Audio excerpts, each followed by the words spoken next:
देखिए, युद्ध शुरू हुए अब तक 10 दिन हो चुके हैं। अब आपको पहले दिन से लेकर 10वें दिन तक की तस्वीरें दिखाते हैं कि कैसे इजराइल और हमास के बीच दिनों दिन जंग तेज होती जा रही है। दोनों तरफ से ताबड़तोड़ रॉकेट और मिसाइलें दागी जा रही हैं। दोनों तरफ जान माल का काफी ज्यादा नुकसान हो चुका है। अब इन तस्वीरों को देखिए, मौजूदा माहौल क्या है अब आप जरा समझिए। पहला दिन तो था वो पूरी तरह से हमास के नाम था। हमास ने 20 मिनट के अंदर 5000 रॉकेट्स दाग दिए, लेकिन उसके बाद जब पलटवार करना शुरू किया तो ये अगले 9 दिन इजराइल के हो गए और इजराइल लगातार हमले कर रहा है। हमास के कई आतंकियों को मौत के घाट उतार चुका है और बताया जा रहा है कि अभी ग्राउंड अटैक जब शुरू होगा, हालांकि ग्राउंड अटैक की बात पिछले 3 दिन से सुनाई दे रही है, लेकिन ग्राउंड अटैक जब शुरू होगा तो चुन चुनकर हमास के आतंकियों को उनके ठिकानों को ध्वस्त किया जाएगा और शायद तस्वीरें तब और ज्यादा भयावह या भीषण सामने आ सकती हैं, जो कि दावा लगातार इजराइल कर रहा है।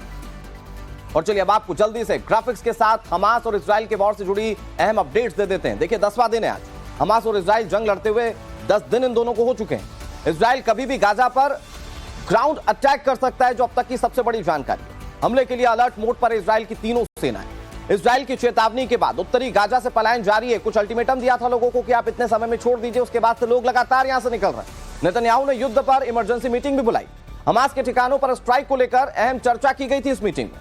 किसी भी वक्त इजराइल डिफेंस फोर्स को जमीनी हमले का ग्रीन सिग्नल मिल सकता है और फिर अगर ग्रीन सिग्नल मिलेगा तो उसके बाद हमले तेज हो जाएंगे। इजराइल ने air defence system iron beam मैदान में उतार दिया है, जो कि लगातार हमास की ओर से दागी जा रही मिसाइलों को इंटरसेप्ट कर रहा है। हमास के रॉकेट्स को आसमान में तबाह यह आयरन बीम कर रहा है।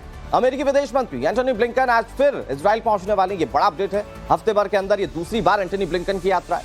इधर इजरायली दौरा, अमेरिका आज से अपने नागरिकों को इजराइल से बाहर निकालेगा, तो ये बड़ा अपडेट है। और इसके बाद जंग के हालात और क्या होंगे, ये देखने वाली बात है, क्योंकि